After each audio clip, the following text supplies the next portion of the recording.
Welcome everyone to Buddha's Center. Feel fortunate to be here tonight with you. Feel fortunate to have woken up this morning. I'm glad all of you did. I'm glad that you're all here able to hear the Dharma and actually make use of this life that we have, that we usually don't make very good use of. We, use this body to do all kinds of stuff that isn't like using it like a boat to get us to enlightenment. It's a boat that gets us to the lower realms. And as Arya Davis says, that, most ordinary beings are involved in the ignoble. Therefore, most ordinary beings go to the lower realms. So we're, here tonight to and have this opportunity to learn how to not be ordinary beings, not do the kind of normal things that everybody just takes for granted and does and thinks is normal and thinks is the way to act and justifies acting in that way. And we're trying to do something that's special, something that isn't usually done. And I think it's so great that we have this opportunity when there's billions of human beings who will never hear about this chance to make themselves feel the best they could ever feel all the time forever. And we have this teaching right in front of us that gives us the instructions how to do exactly that. And the Buddha came to this world to tell us exactly that. And we have all of these incredible teachers in this world and the technology that we have to appear on all these different platforms and talk about this information that's so rare and so incredible to even hear just once. And we can, as much as we want, listen to this Dharma because of the technology that we have and because of the other opportunities that, these kind lamas have afforded us, have given us because of their kindness. So before I say anything else, let's begin by setting our proper motivation. This is what is so important if we're trying to use each of the moments that we have to make them effective, to make them into something that creates conditions for our enlightenment. Then if we're making use of every single one of those moments, then we're taking the essence of this life, as it says in Lama Tsongkhapa's Foundation of All Good Qualities. We're really using this life. We're using this body, as Shantideva says, as a boat to bring us to the other side, the other shore, to the perfection of wisdom, to Buddhahood. So it's important that we set our motivation and that we think that in every moment, may I leave, as in Guntan Dembe Drome's text on impermanence. He says, every moment, may I, without exception, leave imprints in my mind of virtue. May I, in some way, figure out, how to become, have so much conscientiousness, mindfulness, introspection that I can take each of these moments and make use of them, to make them potent, to make them do what I want them to do, as opposed to having those moments be loaded with causes for my future suffering.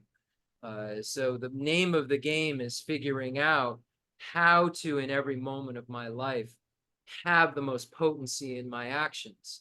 And when we say begin with setting the proper motivation, and we begin with this idea of bodhicitta, the kind of bodhicitta field and bringing all sentient beings here, we're aligning our virtue with the most potent kind of virtue, because it's the kind of virtue that's working for the sake of all sentient beings. It's a kind of virtue that we're saying, at least in a contrived way, we know we need to put others' needs before our own if we want to achieve all of the good there is to achieve. And it's starting to lay kind of the train tracks within our mind to be able to have that highest realization that's possible for a mind. So the only way to have the highest possible realization for a mind is to first have that mind definitely want to get out of cyclic existence and start to work at, all of the things that would allow one to free oneself from cyclic existence and start to understand exactly what's needed there, and in dependence upon that realization of the different types of suffering that you have to endure, the 8 types of suffering, the 6 types of suffering, and the 3 types of suffering, you then see that sentient beings are plagued with the birth, aging, sickness, and death, and the 3 sufferings, just like you. And then you turn your mind towards them wanting them to have the same freedom that you crave and decide to take it upon yourself to become the kind of being that could bring them to the state that you crave, because the only kind of being that can bring you to the state that you crave is a Buddha. And you've met with the teachings and now can meet with the Buddha quite easily. If we look at the Buddha being the words on the text and the words that the lamas are teaching. So how nice it is if we can share that with others. And the beauty, the part that, the kind of trick within it is that by generating this mind that's so expansive, it starts to want to move towards all beings and be of utmost benefit to them. That kind of mind is a mind that's becoming more expansive, like a Buddha's mind, and will eventually proliferate, mature to the state of the ultimate expansiveness of the Buddha's mind. And it can only be done in dependence upon generating the largest mind possible, which is a mind that has as its object of observation all sentient beings. When it's thinking of freeing someone from suffering, it's thinking of freeing all beings from suffering. When it's thinking of, bringing someone to happiness, it's thinking of bringing all beings to happiness. And it's a mind of resolve that resolves to do it, but recognizes that that job can't be done without being a Buddha in its most complete fashion. So we see that this mind that we're generating each time we're trying to engage in virtue that says, I'm doing this in order to become a Buddha for the sake of all sentient beings. And the Abhisamalamkara by Lord Maitreya, it says seeking transcendent enlightenment, seeking enlightenment for the sake of all sentient beings.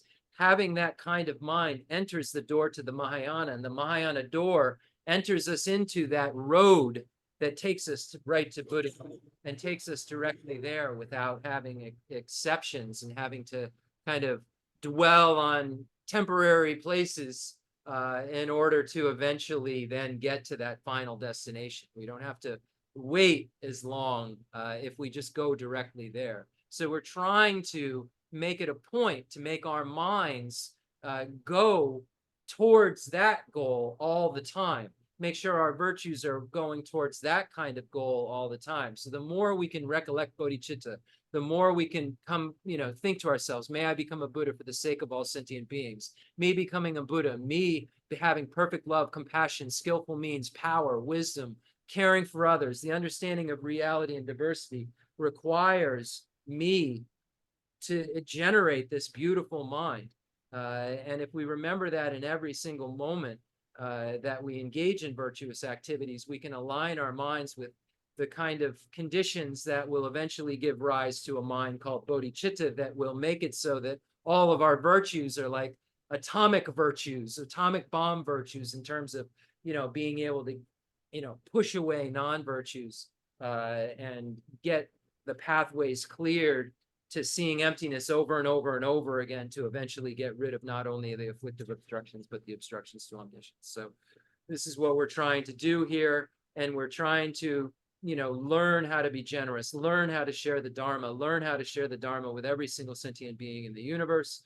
And the only way that we learn something is by beginning to practice it, or get good at something, or perfect something. Perfecting the piano or becoming the best you could ever become at the piano doesn't start with the first couple of keys. The first things that you start to play on the piano sound like something horrible no one wants to hear. But that doesn't mean that it's always going to be something so horrible that no one wants to hear, as long as you put the effort in, engage in the practices which make you become the best kind of piano player that you can become. Likewise, if you want to have the best mind that can exist, you have to engage in the things that make that best mind come about. It's not something that just comes out of nowhere, that we just innately have without maturing it. But we have innately within us something which allows for that maturity to take place called Buddha nature.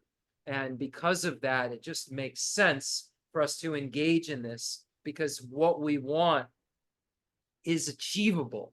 What we've always wanted is achievable. We've just never achieved it because we've never known how to get it. We've never known how to discover what we want.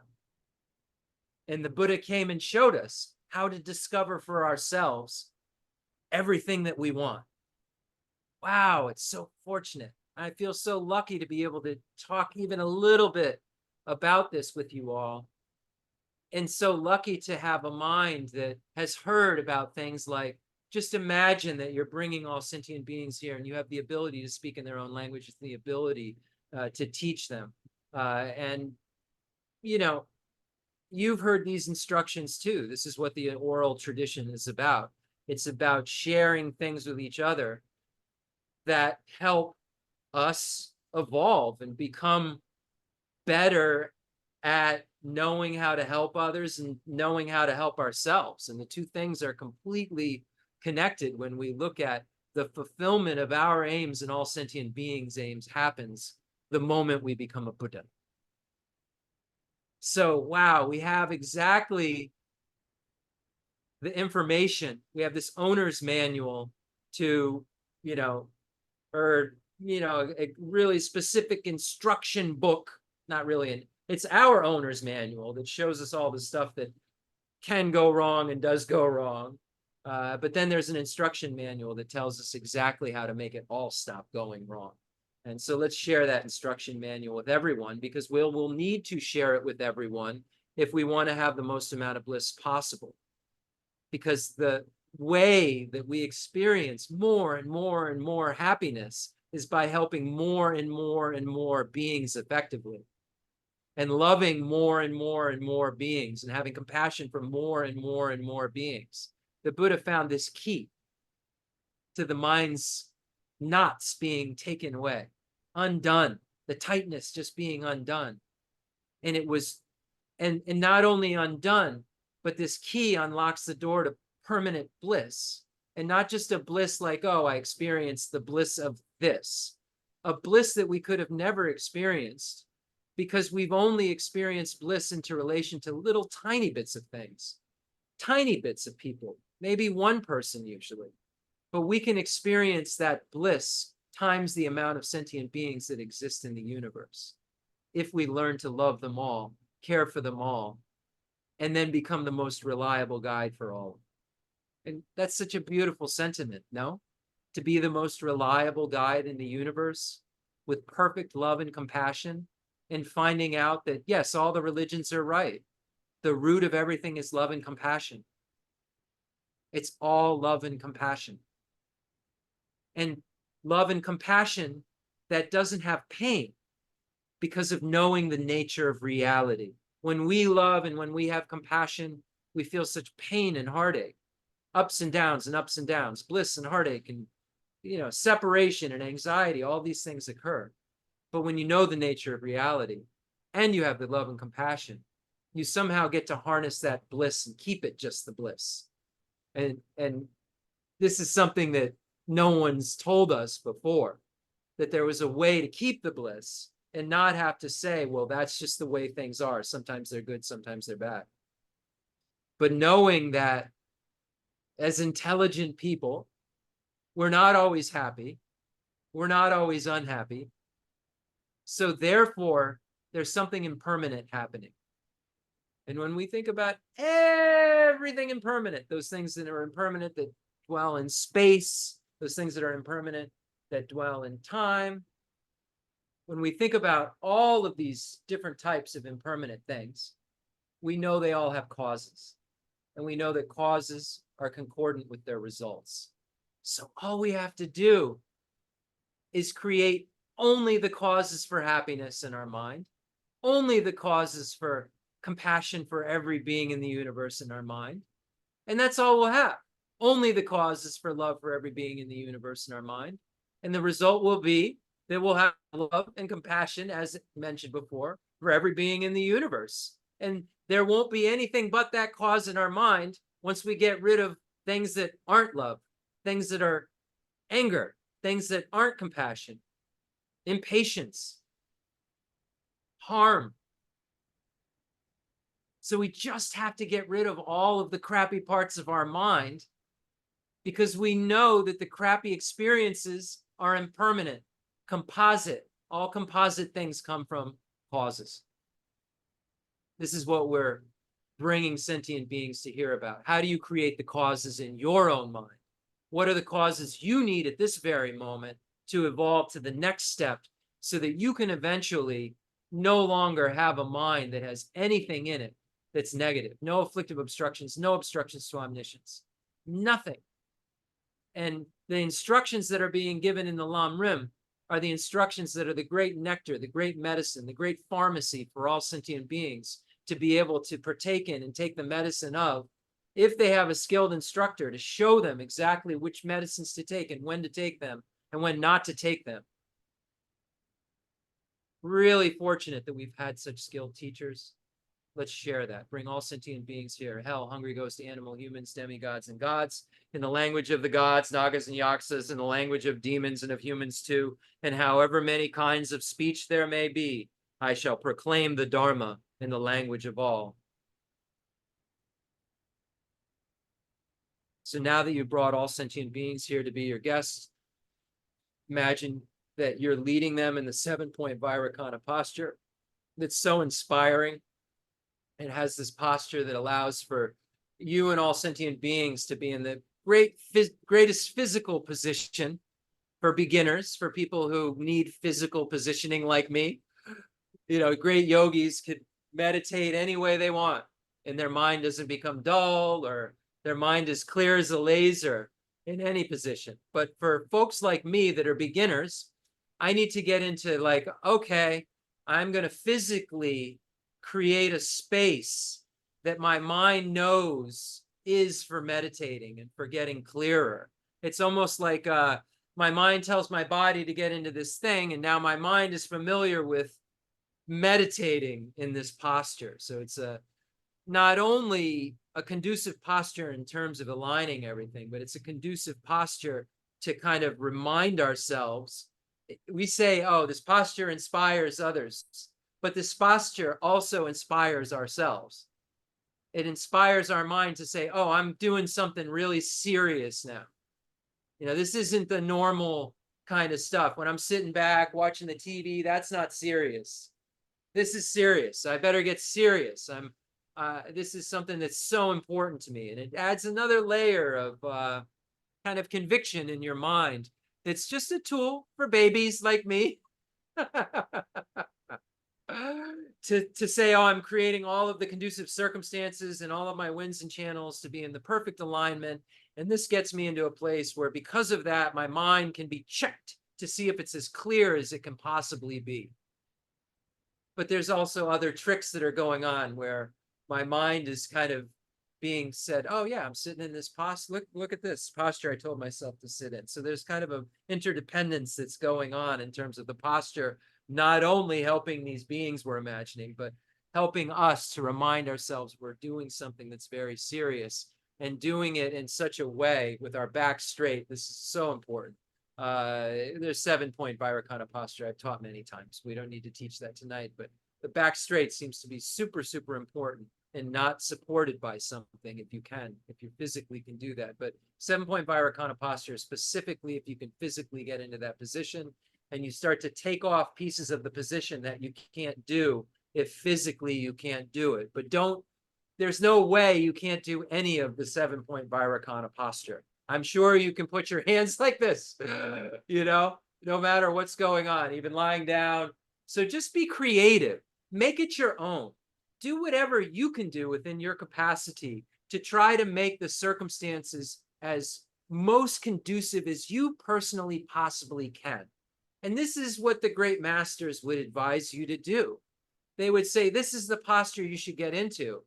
But if you have disc problems in your back, don't try to do this, or don't try to do that, or don't put your legs in the Vajra posture if you have knee problems. So there's obvious advice that's given within meditation instructions, and you shouldn't just hear something on the internet and then just go full force at it. You have to make sure that it's something that you can do that feels physically right to you. And then if it's something feels a little out of alignment, you need to check with the teacher and find out, and see if there's workarounds. There's workarounds for everything. You get stuck in meditation physically, there's a workaround. You get stuck in your meditation on bodhicitta and say, man, this isn't working. It's too contrived. There's a workaround. You feel your mind sleepy. There's antidotes. There's a workaround. You feel your mind too excited. There's a workaround. And you may not have enough training at the beginning level and have enough time to rip through 20 different books to find the workarounds. And that's why having a teacher is so important. So important. Someone that you know knows what they're talking about, that you can go to and say, okay, I'm getting stuck with this. I'm not getting stuck with that. And especially around emptiness. If you're going to dive heavy into understanding emptiness, and it's something that you're just going straight to Madhyamaka, and you don't have systematic studies, I would be super careful without, if you're going to do meditation every single day, and you're going to really grind down this idea that Prasangika has about everything from the subject side, merely designated in dependence upon a collection, a basis of designation. There's external world, but you're making it. I would really suggest that as you get deeper and deeper in, and you start to feel things slip, even the great masters. I heard someone recently say they started to not, a great geshe say they started to not be able to, is this a dream? Not a dream? Am I dreaming? Am I awake? And you at that point really need instructions to get you out of your mess, because you could waste a lot of time in an area of your mind that isn't conducive to you becoming enlightened. And you can waste a lot of time making up instructions on how to meditate.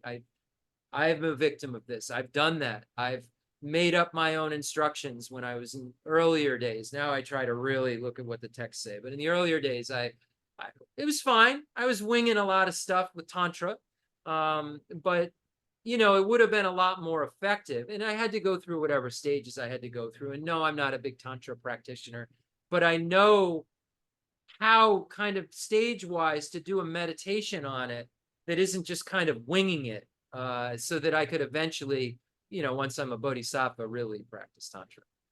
So yeah, I just always want to not be so rigid about, you know, about this teaching and say, oh, I have to make sure that I get to the 15th stanza. There's only 14. Gotcha. Of this text today, or it's not going to have gone right. But really what I want to do is share with you kind of the stuff of the Lam Rim that really matters, the kind of soaking it in, and how you make this part of your life, and how you make it something that matters, and make it something that isn't just information, and make it something that's catered to your specific mess. Because we all have our own specific mess.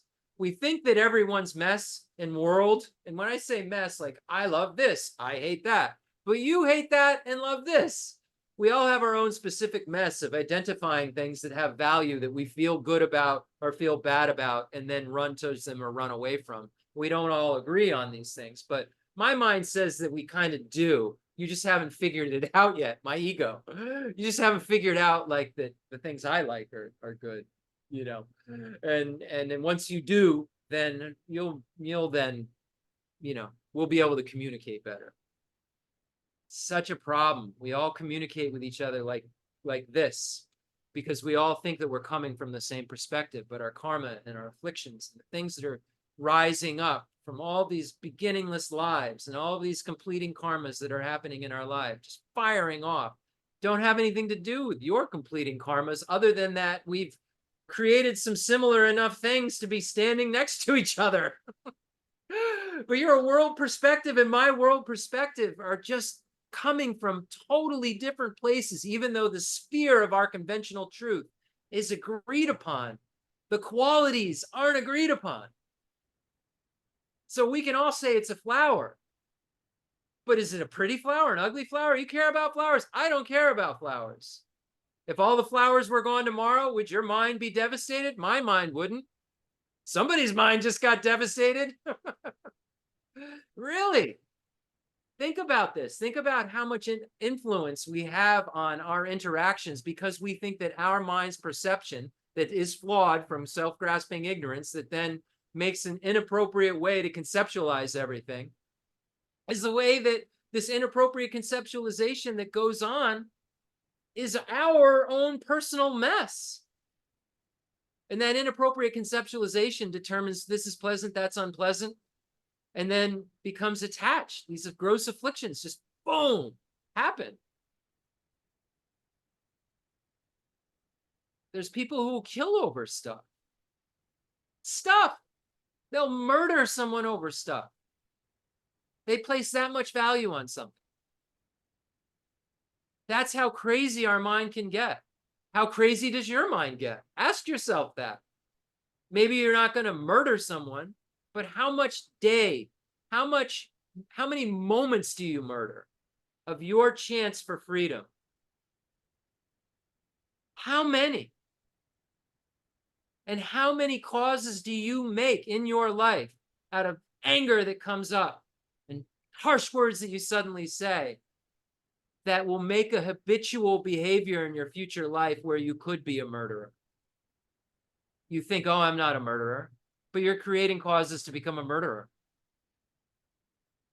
When you think like this, it changes things. When you believe that causality, cause and effect works like this, and you start to ingrain it in your mind because you've started to understand, oh, this moment's consciousness is caused by a previous moment's consciousness, caused by a previous moment's consciousness. This breathing is caused by a previous moment's breathing, caused by a previous moment's breathing. This sense power is caused by a previous sense power, caused by a previous sense power. This result is caused by a previous result. This cancer is caused by a previous result. This yelling at someone is caused by a previous result. This adultery is caused by a previous result. How far do we have to go if we've had things where we've yelled at people and we've punched people in this life? We've done things in our previous lives that have gotten to those heightened states where in the 10 non-virtues, we've abided. We talked about the 10 non-virtues last week. We all get excited. The first one, killing. I don't kill people. Stealing. Do you ever take anything of value? Do you cheat on your taxes? Have you ever worked under the table? Uh-oh, now we're starting to get into waters that I do. How about adultery? Well, how about like forms of it? Have you ever taken someone's girlfriend or boyfriend? Oh boy. Have you ever done something like that? You know, everyone doesn't get married in this culture now. Have you ever been involved in something like that? You ever told a lie? Okay, you didn't lie that you saw emptiness, but you ever lying? You ever dividing people, talking about people being like, that person's kind of a jerk. And they're like, yeah, I think they're a jerk too. And now they think they're more of a jerk than they did when they met you?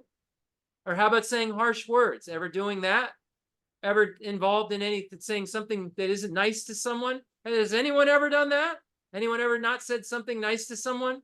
Or how about gossip? How about, do you all day talk about ways to become liberated or enlightened or engage in spirituality all day and night? I know I don't.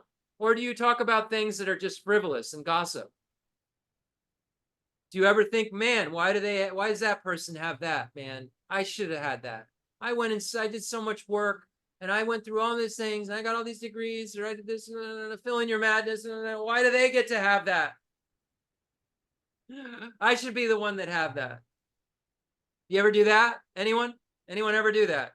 Or think like, I wish that person, Biden or Trump or Putin or Xi or Mao Zedong, I hope some bad harm comes to them. Anybody ever think that? Anybody around? Anybody having those kind of thoughts in the US right now? I hope harm comes to them. Because I hope harm comes to them like every day from people that I'm around. You ever think like that? Have you ever then had ideas where you believe that karma and results don't work? You ever have idea, this is all hogwash? Because that's wrong view. You ever say, this is not, there's no previous lives. There's only this life. That's all, one life to live. Live it up, live it now. Anybody ever had those thoughts? I know I have. So these are the 10 non-virtues that apparently give rise to lower realm rebirth and give rise to habitual tendencies to do awful things. So you say, oh, I'm so clean and so pure, but you're engaging in that which will give rise to awful things. We have to remove somehow from our mind so much mess and so much tendency to mess that this is why it's not until that second bodhisattva ground that even the tendencies for the 10 non-virtues, one could say that they're removed completely. Now they're gone. It's pure now somehow. This being seen emptiness multiple times now. And now we can say this. Think about our own minds and what our own minds are then able to hate at the moment's notice and be angry at and not have patience with. How many beings can we say, they're all beings have been my mother except that being? Because Pabunka Rinpoche says, we just invited all beings here to be our guests for this teaching, to be able to hear this teaching. We brought all hell hungry ghosts, animal, humans, demigods, and gods here to listen to this teaching. And Pabunka Rinpoche says that when we really get these kinds of minds, when we really get that all sentient beings are our mother and remember their kindness and wish to repay their kindness, when we really get that, we'll see a worm and say, Mama. And we say, oh, we're like bodhisattvas or something. We talk like this amongst Sangha. We're Sangha, we're bodhisattvas. But before you even become a bodhisattva, you would have a mind that would say, Mama, you saw a worm. You wouldn't want someone harmed. They will be harmed by their actions. Those kinds of things, hopefully, if you're a practitioner, when you start to see that want to harm come up, immediately you go at this person's out of control, under control of karma and their afflictions, and generate compassion, hopefully, or at least to contrive compassion, or at least try to like change your mind into something that isn't harmful. Don't waste your mind and time with nonsense. Jeff is going to be dead a long time. What Jeff does is going to stay in a continuum for a long time. And this is what we always have to remember. And this is why we do these meditations on death and impermanence. It's not to be gory. It's to try to remind us that we need to seize each moment. And how do we seize it with the most power? With the kind of motivation, even if it's contrived, of bodhicitta and emptiness. And how do those two go together? That there are sentient beings conventionally that need to be helped, but they are empty of inherent existence. This is what we need to come to the conclusion of. So we're all in the 7-point Vairocana posture. We now begin to imagine the merit field filling in the space in front of us. Buddha Shakyamuni, beautiful and radiant, the perfect being who comes to show us how to become the perfect being. Perfect love and compassion looking into our eyes. Imagining His Holiness the Dalai Lama, Khenso Geshe Wanda Rinpoche, Geshe Lobsang Gompo Rinpoche, Dema Locho Rinpoche, Khenso Lobsang Gyatso Rinpoche. Imagining these holy beings.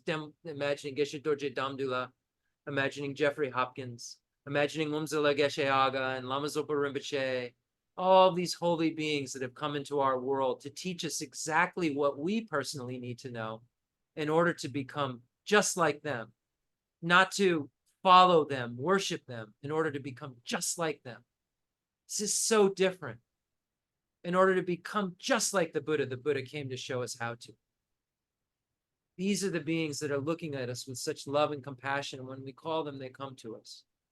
Imagining they're all in the space in front of us. The extensive deeds lineage passed down from Buddha Shakyamuni to Maitreya and Asanga and Vasubandhu and Dignaga and Dharmakirti, Muktasena, Hari Bhadra and Shakya Prabha Guna Prabha, Lama Surlimpa, Lord Atisha and Drontompa, imagining the beings of the profound view lineage passed down from Buddha Shakyamuni to Manjushri and Nagarjuna and Buddhapalita and Aryadeva and Chandrakirti and Shantideva and Baba Vega and Chandrashita and Kamalashila and Lama Sarlimpa and Lord Atisha and Drontompa, imagining they're all there in the space in front of you. These beings that are your spiritual family, these beings that have written many texts and come to this world to show you exactly what it is you need to know. That instruction manual I talked about, they will show you exactly how to get everything that you've ever wanted, how to have the most perfect mind that's obtainable. And within the what a perfect mind means is that you can perfectly help people too.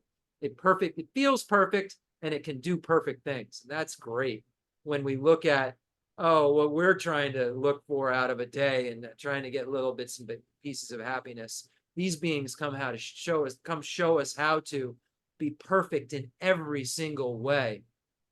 By perfecting our love and compassion and our wisdom. Good.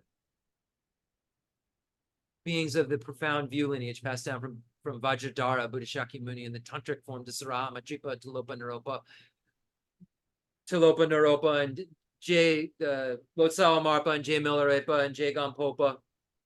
Imagine Drontompa passing down the Lamrin lineage to the three old Kadampa masters. Imagining the beings of the Nyingma lineage. Padmasambhava is there in the space in front of us, and Mipam and Lonchempa. And imagining the beings of the Kaju lineage, J Gampopa, and all the Karmapas are there. All those holy beings who've passed so many incredible teachings down to us in the Sakya tradition. Sakya Kungo Nimpo, Sakya Randawa, Sakya, the Sakya Pandita, all the beings of the Galupa lineage. Lama Tsongkhapa was so kind to take all of the old Kadampa lineages and bring them into one specific tradition. Imagining Lama Tsongkhapa is there, Kirtup J and Jelsop J. Imagining Panchen Sonandrapa and Gonja Jimmy Wampo, Jayan Cheba, Janjan Ruby Dorje, Gonja Jimby Wampo, Jitsompa, Pobajok. All of these holy beings are there in the space in front of you. They're all there to help guide us, help give us the personal instructions that we need to engage in, to practice, because we are beings that are ill. We are beings that have to look at the teacher as the doctor and the Dharma as the medicine. And we actually have to take the medicine if we want it to work. So we're here to learn what the medicine to take is exactly. Personally, what do we need? And then we make a commitment that we're going to take that medicine, and that we see the Buddhas as the most magnificent being in the universe, and we don't want these teachings to ever leave this world. We should have this attitude and know that these beings have come here to help us relieve this sickness, this illness that we have, that the darkness of ignorance, the illness of ignorance that provokes us into so many bad feelings and situations. Highest Yoga Tantra deities, Performance Tantra deities, Action Tantra deities, all the beings of 35 Buddhas and the protector deities, all are here. So every being in the universe is here, sentient beings and non-sentient beings. The Buddhas and sentient beings are all here. And now imagining that the Buddha field in front of us turns into, kind of spreads out, and we see the Rajagriha of Ultra Peak Mountain. And we imagine that Buddha Shakyamuni is there and goes into a state of samadhi and then begins to, from this state of samadhi, manipulate the minds and bless the minds of Chenrezig and Shariputra. And then they engage in this discussion that we read about in the Heart Sutra about the final view of emptiness, the emptiness of inherent existence of all phenomena.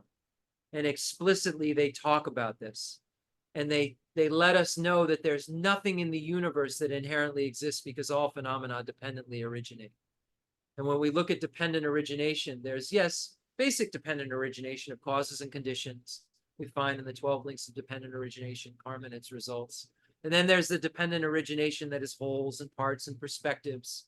Long comes from short and short comes from long. Perspectives, far away until you're close.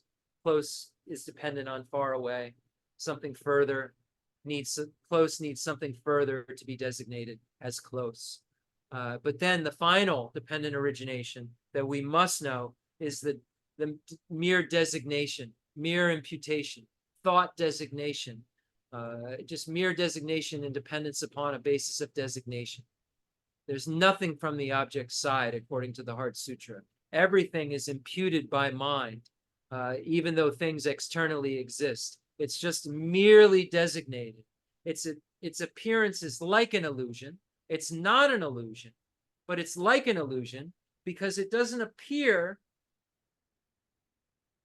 the way reality actually is, because everything around us appears to inherently exist. Even our sense consciousnesses observe them inherently exist. And our mind apprehends them and says, yes, these things inherently exist. We don't know we're doing this. It's just kind of our concrete belief that we walk around with. And this is something that's completely wrong, that the Heart Sutra comes to tell us is completely wrong, and shift our perspective from wrong to right so that we can then have the fruits of right. And the fruits of right are liberation, and the highest liberation of Buddhahood. This is a Mahayana Sutra, so this is talking to a bodhisattva, how you would go about becoming a Buddha. And we know that a bodhisattva not only needs to see emptiness, he or she has to go through various paths. So the hidden teaching I'm not going to call it explicit any longer. I'm going to call it the hidden teaching within the Heart Sutra is on the 5 paths: the path of accumulation, path of preparation, path of seeing, path of meditation, and path of no more learning. Because we know that the reason I'm calling it hidden is kind of subtle, but the emptiness that we see, that we directly perceive as a non-affirming negative. The emptiness we meditate upon when we have inferential valid cognition is a non-affirming negative. There is nothing else cognized in emptiness other than the lack of inherent existence. You just directly have a yogic direct perception of this non-affirming negative. There's nothing else inferred. There's nothing else inferred. So if this is teaching about the ultimate truth, this is what I believe this week. You know, there's a lot of debates about this. If this is teaching about the ultimate truth, it's teaching about a non-affirming negative. So therefore, there's nothing implicitly being kind of inferred. There's no positive phenomena of a path that can be in a non-affirming negative that's being pointed at. So it's hidden. That's my little explanation of why I'm calling it hidden from now on. Because it's in there, but the conventional truth when you realize emptiness is hidden. You don't realize, when you see the emptiness of flower, you only realize the emptiness of intrinsic existence. You don't, it's not a flower anymore. You're only directly perceiving that emptiness, which is a non-affirming negative. And a non-affirming negative does not infer any other positive or negative phenomena when it negates something. So within that negation, it's not saying things are empty of inherent existence and there's 5 paths over there implicitly being taught. There's nothing else there except a non-affirming negative. So I don't know. We could talk about it. See what you think. That's what I think this week. But that's subject to change. Any good debate always is, you know, when you look at the debates that go on in the monastery, it's always like, well, we'll table it to next time. I don't agree 100%. You know, I haven't, you know, but let's table it. Let's not get stuck on needing to be right and needing to conclude. Because when we find out that emptiness is inexpressible, we're doing our best trying to express it. So we're going to land sometimes conceptually, you know, with our words hitting walls. And it's not until we have that inferential valid cognition of emptiness that we can start to know what that would be like, but the words still don't get at what that is exactly from an experiential standpoint. So anyway, that's my story and I'm sticking to it. The Sutra of the Heart of Transcendent Knowledge. Thus have I heard once, the Blessed One was dwelling in Rajagriha at Vulture Peak Mountain, together with a great gathering of the Sangha of monks and a great gathering of the Sangha of Bodhisattvas. At that time, the Blessed One entered the Samadhi that expresses the Dharma called profound illumination. At the same time, noble Avalokiteshvara, the Bodhisattva Mahasattva, while practicing the profound Prajnaparamita, saw in this way. He saw the 5 skandhas to be empty of nature. Then, through the power of the Buddha, Venerable Shariputra said to noble Avalokiteshvara, the Bodhisattva Mahasattva, how should a son or daughter of noble family train who wishes to practice the profound Prajnaparamita? Addressed in this way, noble Avalokiteshvara, the Bodhisattva Mahasattva, said to Venerable Shariputra, O Shariputra, son or daughter of noble family who wishes to practice the profound Prajnaparamita should see in this way. Seeing the 5 skandhas to be empty of nature. Form is emptiness. Emptiness also is form. So here's a way to argue against what I said. Emptiness also is form is a way to posit the conventional truth. So here's a point that is what is debated against the point I made. Emptiness is no other than form. Form is no other than emptiness. In the same way, so we're saying there's one entity, same entity, 2 different isolates. One entity, conventional and ultimate truth. 2 different isolates, conventional and ultimate truth. Only a Buddha can see both of those isolates simultaneously. And ordinary beings and Aryas can only see one or the other. Aryas can see ultimate truth, but then loses conventional truth, as we said, because they're perceiving a non-affirming negative, and flower is lost when you see emptiness of flower. But the Buddhas, so the isolate of flower is lost when you see the isolate of the emptiness of flower. But for a Buddha, the Buddha is able to see the entity all simultaneously and doesn't lose one or the other. Because when the Arya comes out of meditative equipoise, he or she then is back to conventional truth and flowers back. And the isolate of emptiness of the flower is no longer the mind directly perceiving it. Now it's something conceptual again. It thinks about the flower, and now it knows beyond a shadow of a doubt that flower is empty, but it's still appearing as intrinsically existent. So it's there's a lot to learn within this sutra, and I encourage you to keep digging at it and digging at it and digging at it, because if you don't, you'll be meditating on a positive phenomena and being like, I'm meditating on emptiness. It's like space. Space is a positive phenomena. It's space, but it's empty. So it's not a positive phenomena. Empty. It's empty. Well, you're saying something positive still in ways, unless you know that that is really this object of negation. What specifically that final subtle tiny thing is there when we say object of negation. I encourage you not to be satisfied with partial instructions. So anyway, we were back at the conventional and ultimate truth. And so form is feeling. Emptiness also is form. Emptiness is no other than form. Form is no other than emptiness. So we see same entity, different isolates. Emptiness of flower and flower. Every item you see in the universe has within it that entity, emptiness of it. It's just a different isolate when we bring it to the subject, when we say, okay, we're looking at the chair, but then we think of the qualities of the chair, the shape of the chair, the color of the chair, the emptiness of the chair. Our mind separates all of that out. So it's our mind that can then separate out that isolate of emptiness of the chair, just like our mind separates out the color of the chair, the shape of the chair.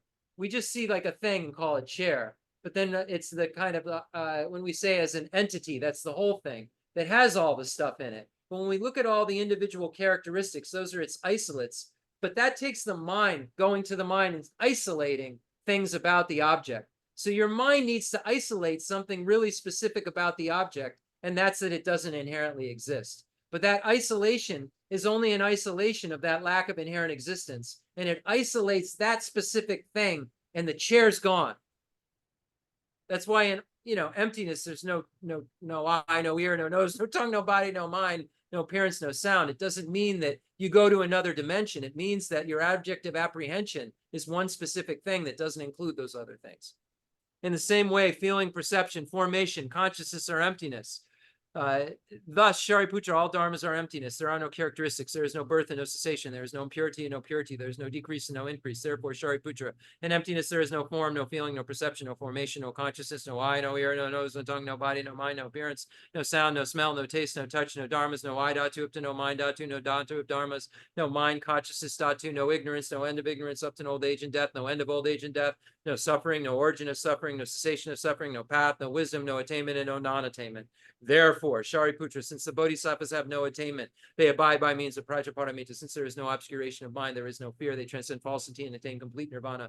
All the Buddhas of the three times by means of Prajaparamita fully awaken to unsurpassable, true, complete enlightenment. Therefore, the great mantra of Prajaparamita, the mantra of great insight, the unsurpassed mantra, the unequal mantra, the mantra that calms all suffering, should be known as truth, since there is no deception. The Prajaparamita mantra is said in this way: Tyata Om Gate Gate Paragate Parasangate Bodhisoha. The Shariputra, the Bodhisattva Mahasattva, should train in the profound Prajaparamita.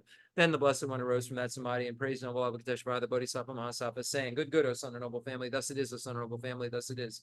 One should practice the profound Prajaparamita just as you have taught, and all the Tathagatas will rejoice. When the Blessed One had said this, Venerable Shariputra and noble Avalokiteshvara, the Bodhisattva Mahasattva, that whole assembly in the world with its gods, humans, asuras, and Gandharvas, rejoiced and praised the words of the Blessed One. Gala jube nijo damba ne nguje du ju ngai du do jen du ba ba la ma yi bu jin zi ne zong gan do so la sha ze lo agasamara je chandra samara agasamara je chandra samara agasamara je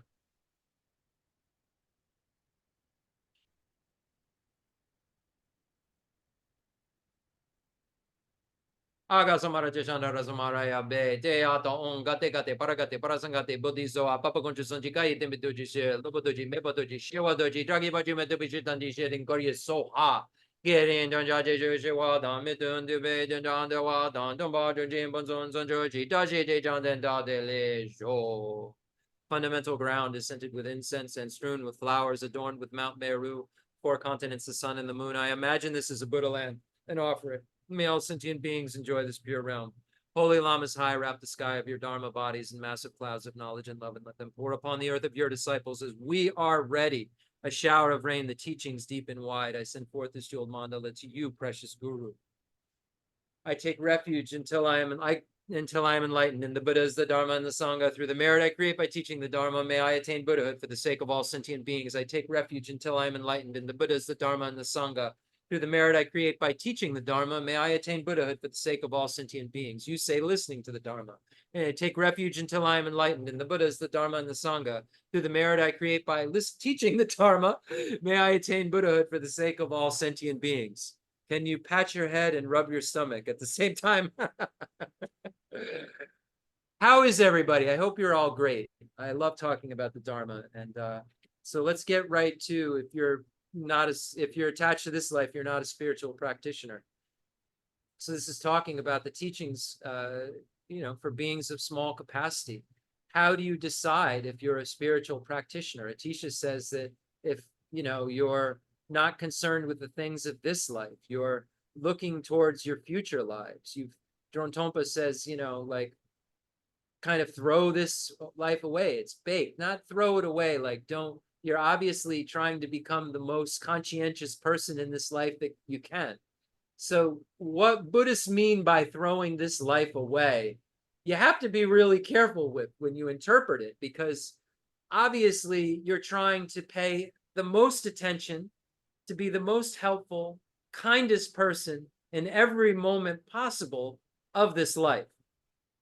So that's not what normally people would think when you say, chuck this life. It's meaning that you have so many karmas, completing karmas and so forth, that are ripening in this life and that are causing all of your experiences. It's kind of almost similar to an autopilot, but there are points in the road where there's variable karmas that your decision making is kind of guiding and so forth.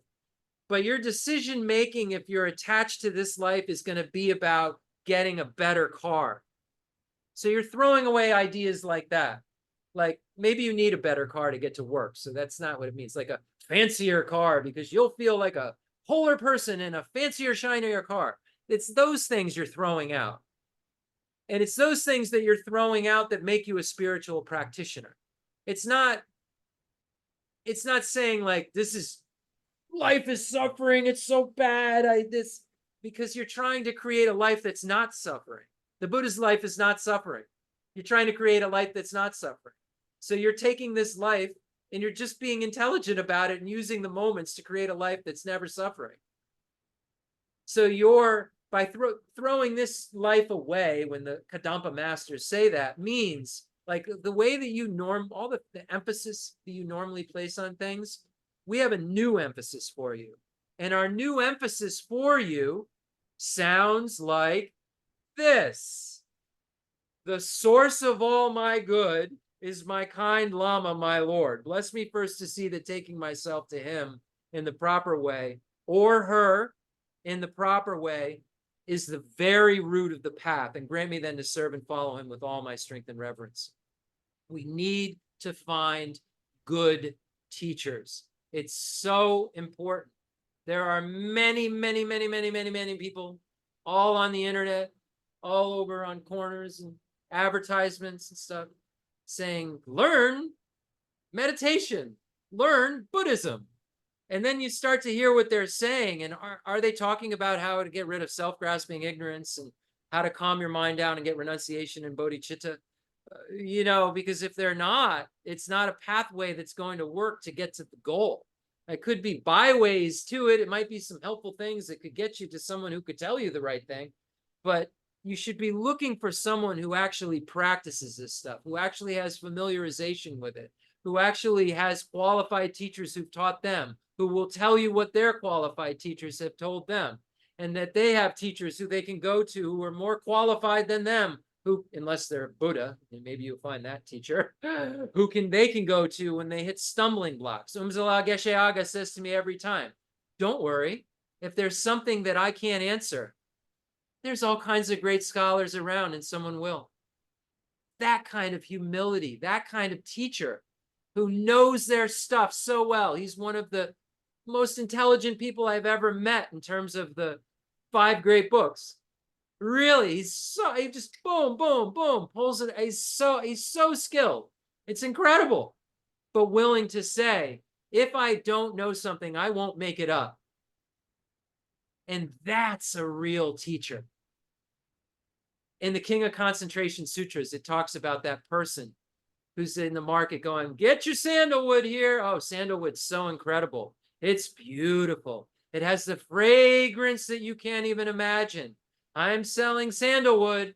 And then when someone comes up and says, I want it. Tell me more. And I would like to see this. They say, oh, I don't have any sandalwood. I've never had any sandalwood. And it says in the King of Concentration Sutras, these days, a lot of teachers are out there selling you ethics and don't have anything of their own to sell you. Think about that. All this misbehaving. People are going to have, make mistakes. There's no question about it. But then justifying it as pure behavior, then following them. Oh, it's the pure behavior part. They're damaging all these lives around them. It's just all the lives around them aren't in the tantric land, the pure land. They aren't seeing angels like me. You got to be really careful with who you listen to. You should be listening to teachers who fall into the category of the Mahayana Sutra Amalankara, those 10 qualities of the teacher, the Tantra requested by Sabahu, having at least an eighth of the qualities pointed out in the Tantra requested by Sabahu. They should at least be kind and have your best interest in mind.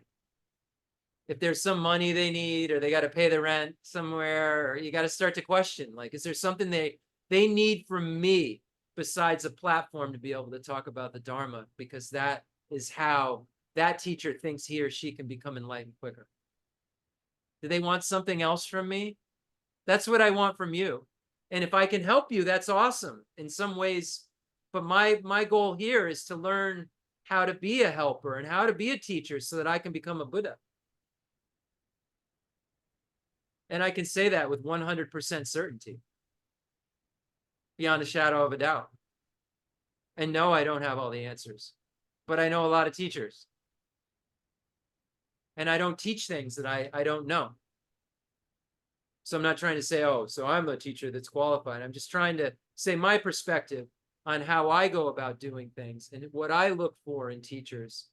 And what I look for in teachers, I try to copy, like, mimic, so that eventually I can be like them. If I could only be like Kensei Geshe Wanda.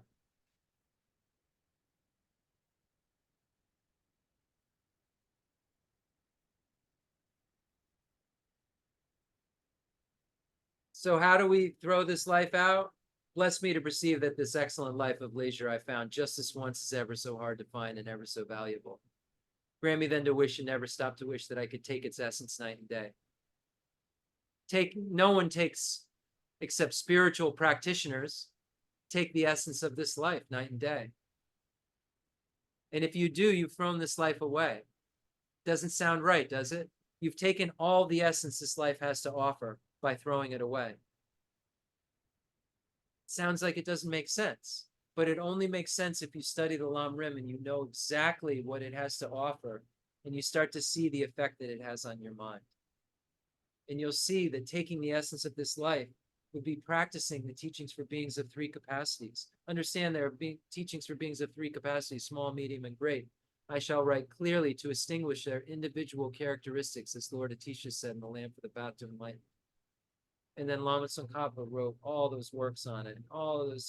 There's all those 18 Lam Rim commentaries. There's so many. I'm so fortunate we have access to this information that'll change our minds and allow us to take the essence of this life and allow us to actually feel good for once. Not feel so dissatisfied, even in this life, as a byproduct. It can't be your goal, but it will be a byproduct of throwing this life away. That your life will feel better. You'll be a better friend, better partner. The byproduct. It's not your goal, but it will be a byproduct if you do this stuff right. Grant me then to wish and never stop to wish that I could take its essence night and day. My body and the life that are fleeting as the bubbles in the sea froth of a wave. Bless me first to recall the death that will destroy me soon.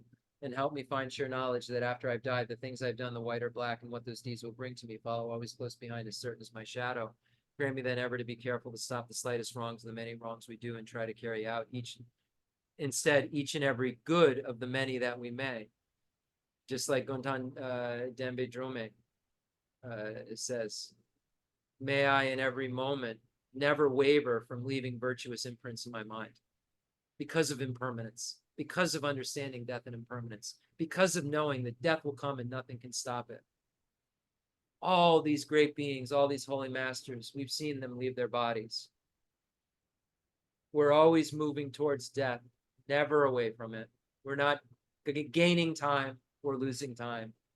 And we won't have any time to practice the Dharma based on the way that we go about it, saying, I'll do it later, I'll do it later, I'll do it later. And then the Lord of Death swallows later. Our death swallows up later. We don't know when our death is going to come. It's not fixed in this place that we live, unfortunately. Some people die in the womb and some people die at 127. Which one will we be? Well, how old are we now? How many more minutes or how many more years do we have to live? We don't know. Life has so many causes to end it and very few things to increase it. Almost nothing will increase it. We do these long life initiations to increase our lifespan, we think, and all we're doing is removing obstacles from dying earlier than we should. We're not increasing something. We're just trying to get the most we could out of it, because there's so many things that will kill us. This body is so insignificant, is it not? And then when we're at our deathbed, this body can't help us. This becomes our enemy. So did we use this thing that becomes our enemy as our friend on the way there to be the boat that takes us to enlightenment? Because we've been nourishing it, as Shantideva says, and we've been feeding it. If you had a worker, and it stopped working for your needs, you would stop paying them. So did you fed your body, did it work for your good? Because at the time of the death, it's what's going to kill you. It's not your friend. You're going to discard it, just like it's a piece of wood that you've, move out of the way from the tractor when you have to mow the lawn. Body can't help. Body will kill you. Friends can't help. They don't want to go. They can't go with you.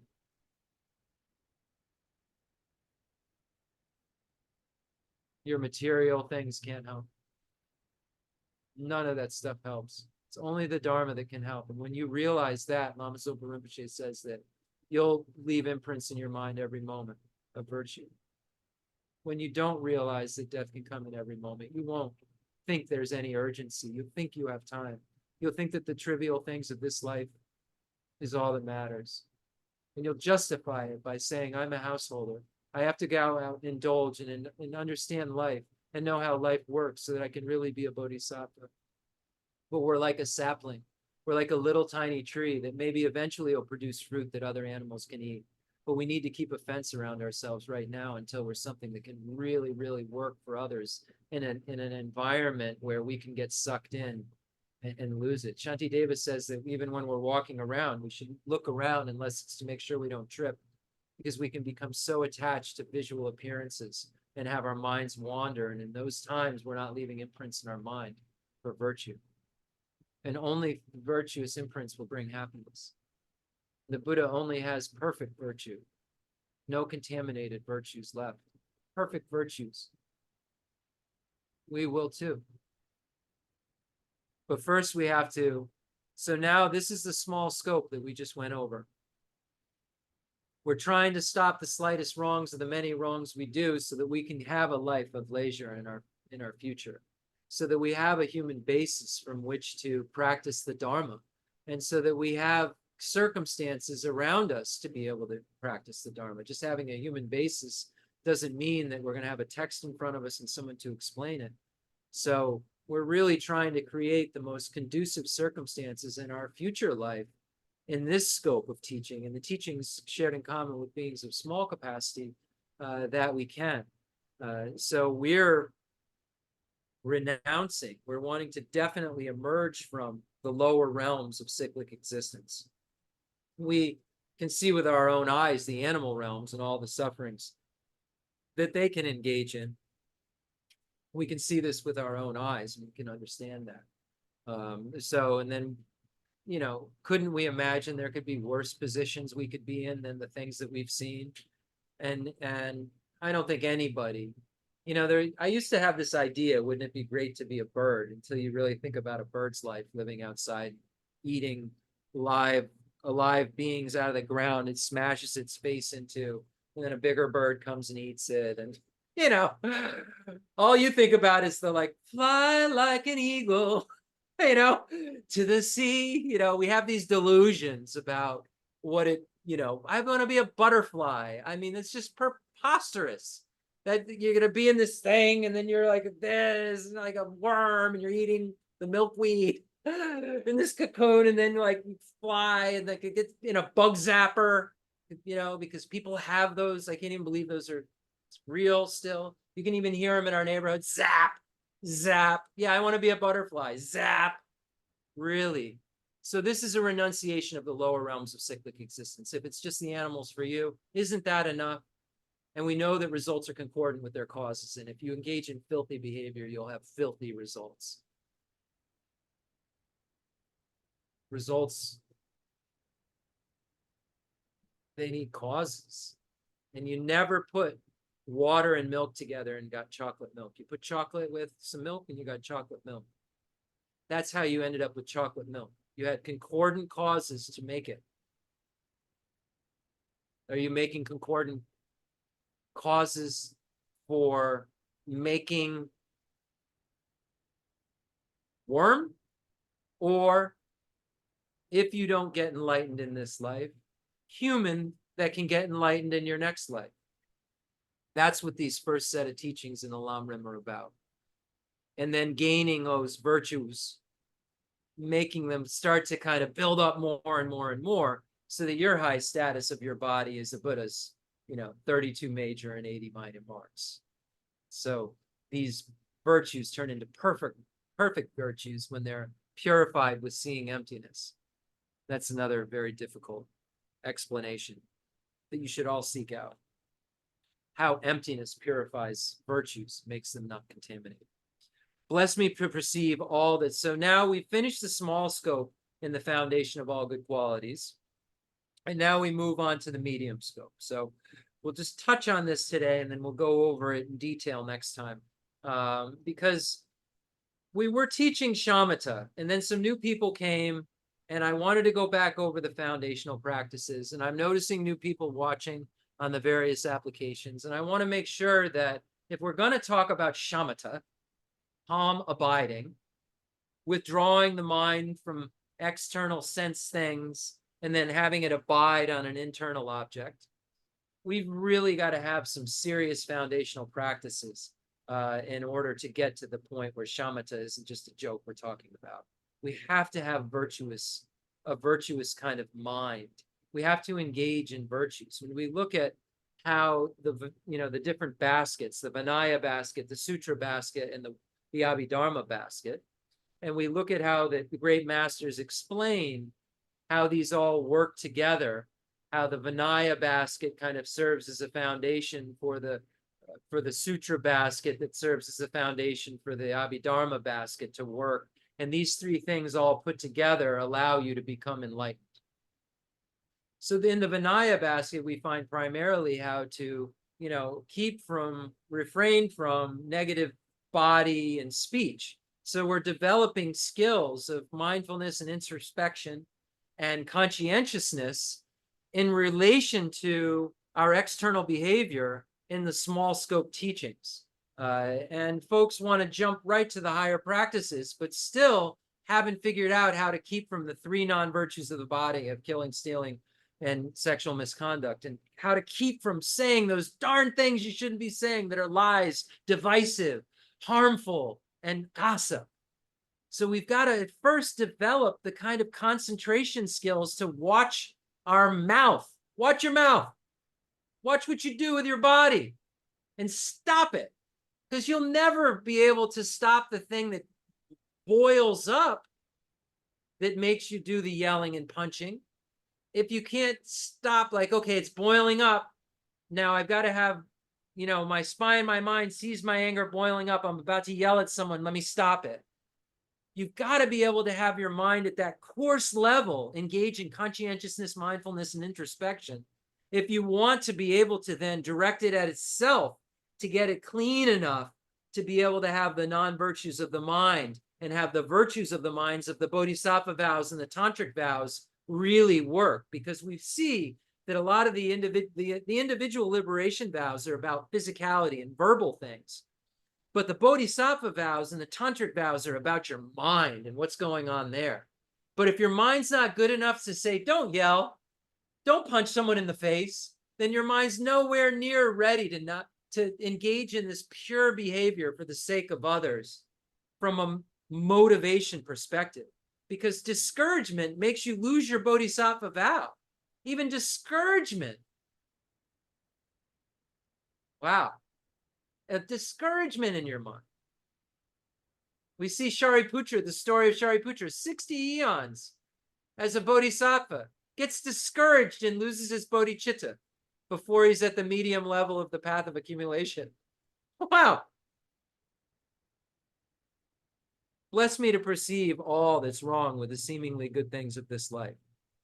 I can never get enough of them. They cannot be trusted. They are the door to every pain I have.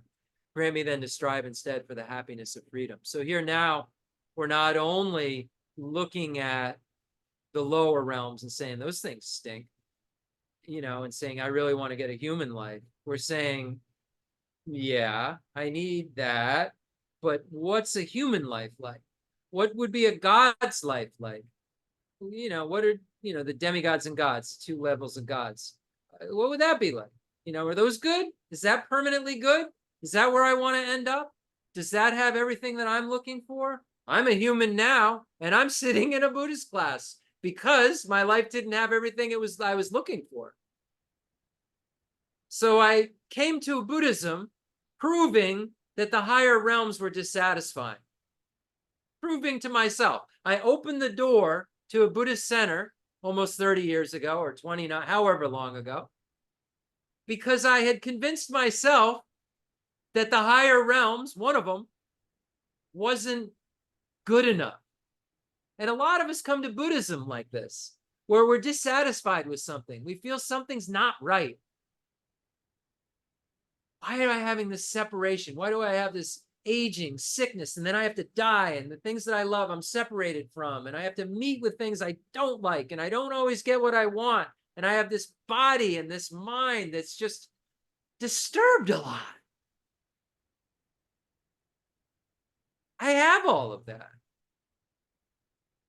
And then this kind of thinking makes you want to strive, because things are impermanent, now to get out of this condition.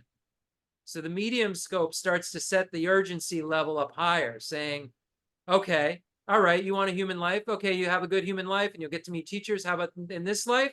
In the next life? How about the one after that? How about in 100,000 lifetimes? Are you prepared to say you've created enough causes in this life for 100,000 lifetimes, have the happiness that you crave as a human with all the conducive circumstances? No.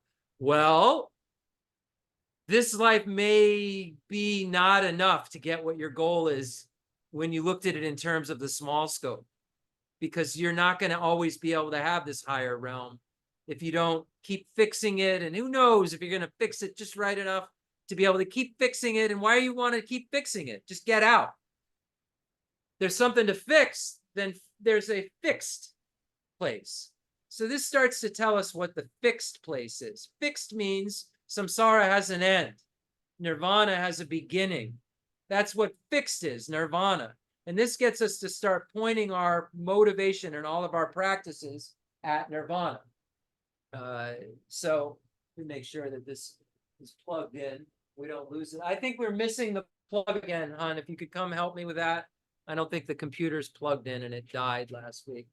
Let's check and see if it's plugged in the wall. So I've just got to turn on the button of the that, or plug it. Yeah, that's just got to go into the thing that's into the wall. There's a right over there. coming out of the wall, there's a plug. Nope. See the cord right there, honey? Nope. The strip, power strips right there. You can plug it right into, honey. Okay. All right. So we're recognizing that in this life, we need things like plugging things in. And then when they're looking like they're about to die, start to get nervous. And I start to say, oh my gosh, is the computer going to turn off? That's what happens all the time in our lives around the circumstances of life. We over and over again have states of dissatisfaction and fear and worry about a lot bigger things than this. And this is how our mind kind of goes in disturbed states. And that's what an affliction is. It's something that causes a disturbance in our mind. And until we're out of samsara, we are going to have a disturbance in our mind because we have afflictions. So this is something that we really need to recognize. And by recognizing this, it encourages us to day and night seek transcendent liberation, to want to get out of cyclic existence, to recognize that all of the good things within samsara are just doors to pain, are just the suffering of change. And by recognizing this, then we're able to achieve the state, which is a freedom from that. So with that being said, I think that we'll end here. We'll get into the Four Noble Truths next week and try to set more of a foundation if we can for our ability to get into shamatha. Because once we get into shamatha, I'm going to go right in it and we're going to look at all of the details of it. But I want to make sure that everybody has this understanding that you've got to have a very clean mind and a mind that's not feeling guilty and the mind that's not having kind of these in fluctuations that are at such a coarse level. And the way that we work on that is get our minds to start looking at coarser things and then being able to have them more and more subtly be able to be understood. So this is our goal. So with that being said, we started Sacha Kunga Nimpo's with, if you're attached to this life, you're not a spiritual practitioner. And I started talking about, what the Kadampa masters say is a spiritual practitioner. And then it says, if you're attached to samsara, you have no renunciation. So the first line is about the small scope. And then the second line is about the medium scope. If you're attached to samsara, you have no renunciation. Bless me to see that all of these good things, seemingly good things of life, are the door to every pain that I have. They can't be trusted. Grant me then to strive instead for liberation, for to achieve a nirvana. So this is what we're trying to say. If you're attached to this life, you're not a spiritual practitioner. If you're attached to samsara, you have no renunciation.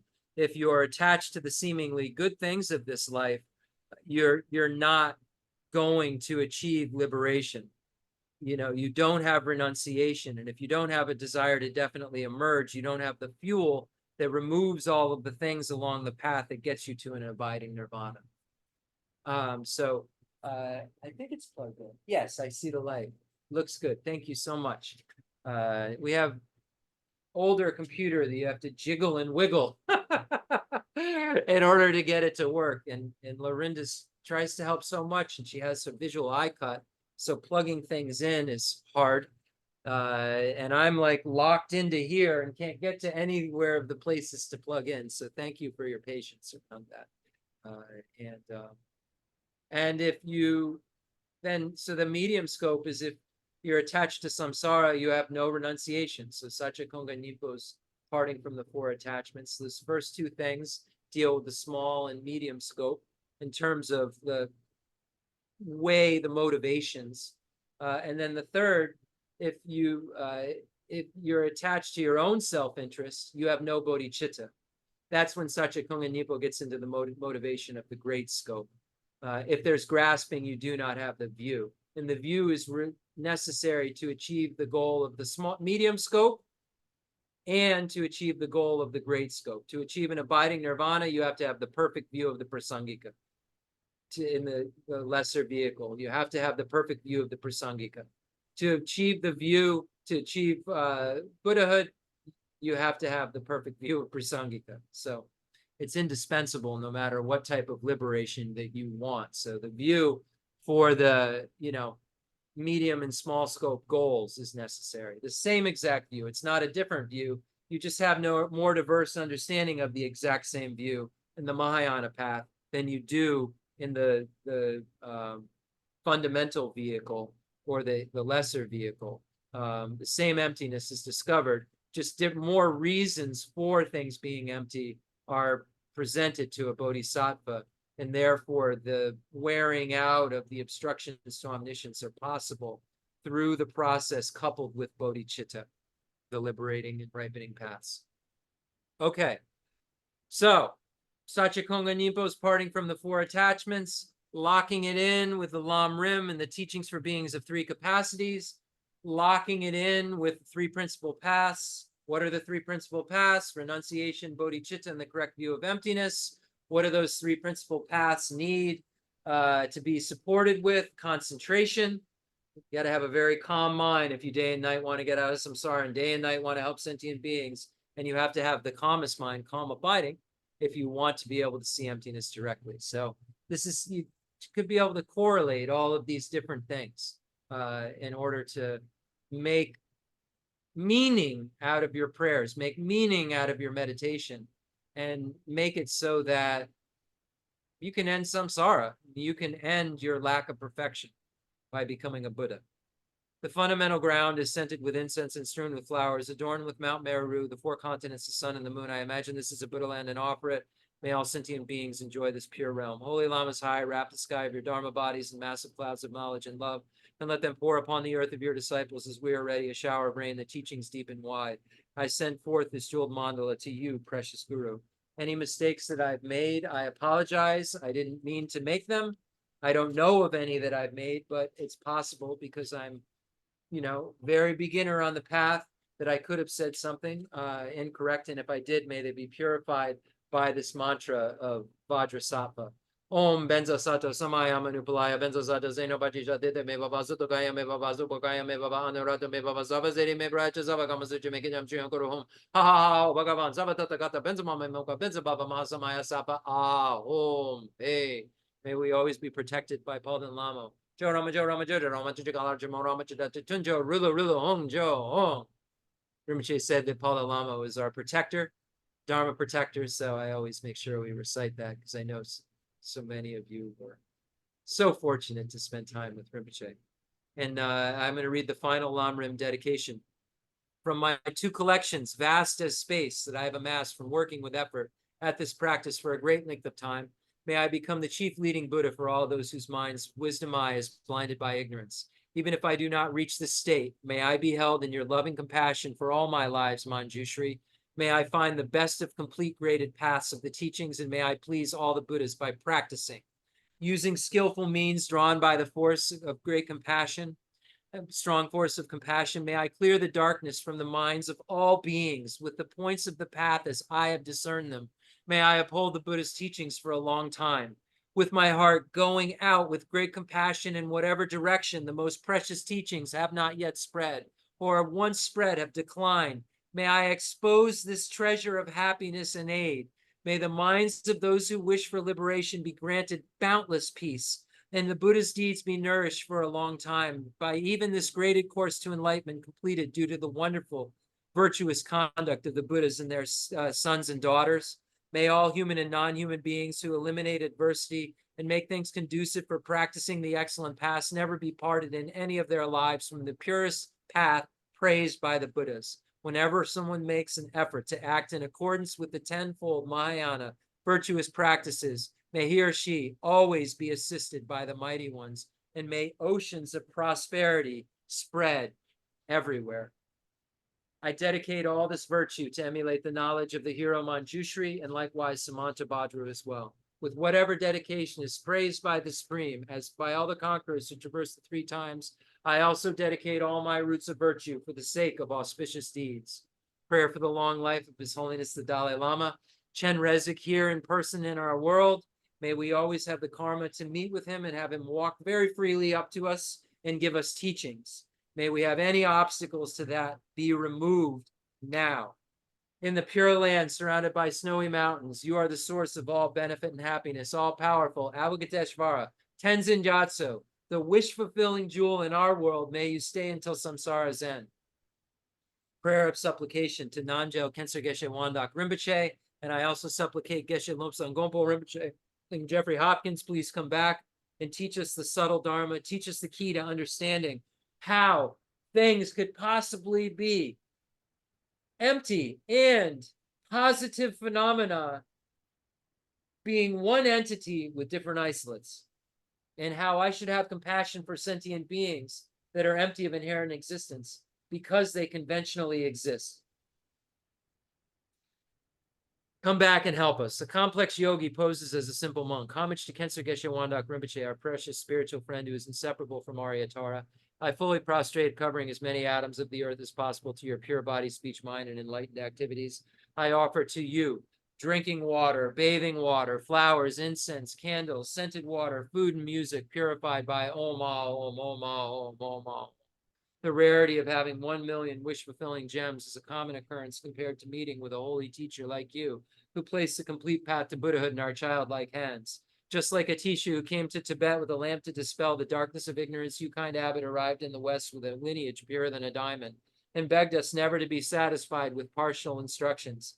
The teachings of the extensive deeds and profound view lineages flowed from your lips, just like nectar for our ears that elucidated the teachings for beings of three capacities.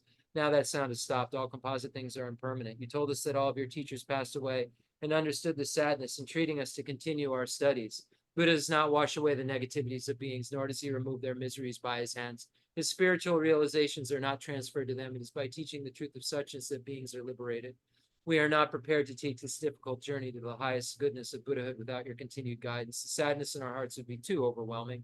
May you swiftly return to this world and take care of us in all of our lives, wherever we may be, never leaving our hearts and crowns. May all sentient beings perfectly realize renunciation, bodhicitta, and the correct view of emptiness, so they know who you really are.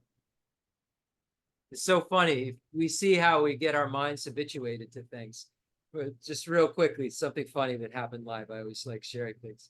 So when we got to this complex yogi poses as a simple monk, we have the 8 offerings that, we see: drinking water, bathing water, flowers, etc. But we've been doing the prayer, King of Prayers, so much. It starts with beautiful flowers, regal garlands. So my hands wanted to start playing the song, the King of Aspiration Prayers, instead of the complex yogi poses as a simple monk. So it's just funny to show how distracted our minds can become, even in the midst of doing something we've done a million times. So anyway, it's just something I thought was funny to share with you, because this starts with drinking water, which is a different mudra than flowers. So my hands went like this. You saw me pull them down. Thanks, everybody. Keep practicing. Let's get perfect together.